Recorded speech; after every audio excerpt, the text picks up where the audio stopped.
Angkan Lun, selegram Aceh berinisial MU2 kontroversi dan jadi sorotan publik secara luas baik di Aceh maupun luar Aceh. Pasca Asilih melantunkan ayat suci Al-Quran sambil melakukan disjoki lagu jedak jeduk viral di media sosial.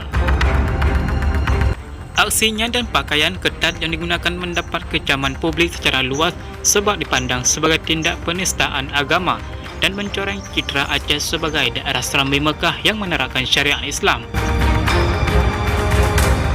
Atas tindakan tersebut kemudian disikapi oleh anggota Dewan Perwakilan Daerah Republik Indonesia Dapil Aceh, Haji Sudirman Haji Umar, yang menyoroti Polda Aceh dan Majelis Permusyawaratan Ulama Aceh beserta Dinas Syariah Islam Aceh.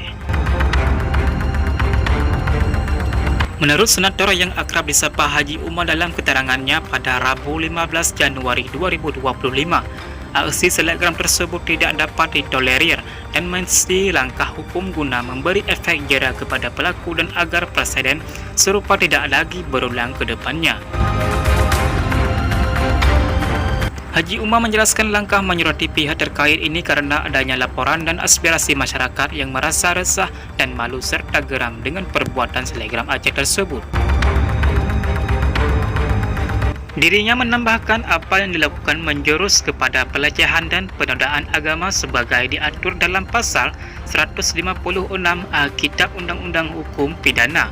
Karena itu kasus ini perlu diusut tuntas dan sifatnya delik umum bukan delik aduan. Menyikapi kasus ini, kita mengirim surat kepada beberapa pihak yang kita sebutkan untuk menindaklanjuti kasus ini sesuai kapasitas dan wewenang masing-masing. Kasus ini telah mencoreng wajah Aceh selaku daerah bersyariat Islam.